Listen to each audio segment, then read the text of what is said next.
Hold On to the Nights was the last single released from my first album and my first #1 single. So that was pretty exciting. And I remember I was playing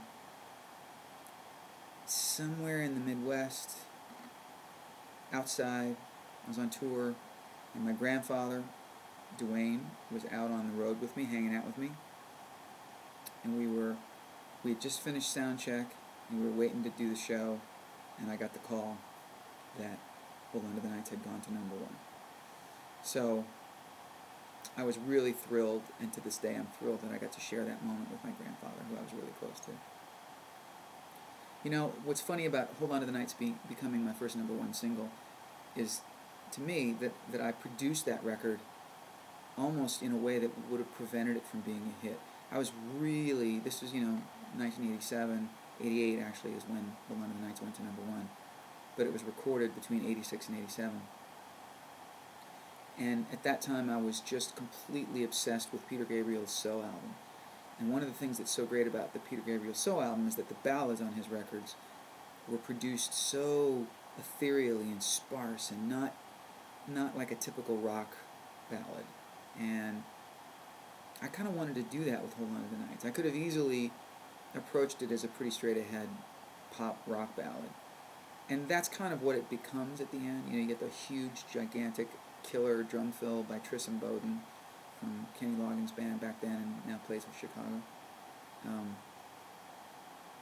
But everything up to the last part of the song, there's just not a whole lot going on. So it's just the music and the lyrics.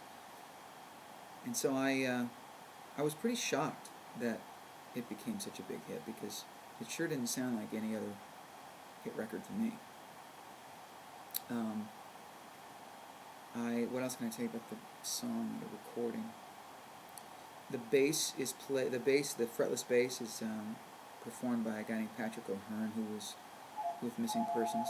See, Hold On to the Nights is so popular, it still gets phone calls. We'll edit this bit out. Right, Jonathan? We'll cut this bit out. And one more ring. And voicemail. The bass on Hold On to the Nights was performed, the fretless bass was performed by a guy named Patrick O'Hearn, who was in the band Missing Persons. And he's pretty amazing. I mean, he actually has had a career of his own as a new age artist. I love Mike Landau's guitar playing on Hold On to the Nights. I just think it's so awesome. It's such a great indicator of the genius that is Mike Landau. Mike Landau's played on so many of my records and so many other people's records that you know and love. He's a very gifted musician, and I had the benefit of getting to work with him really early on in my career, and just worked with him on my new album, 20-some years later. So, Hold On to the Nights will always have a special place in my heart. It's my first #1 song, and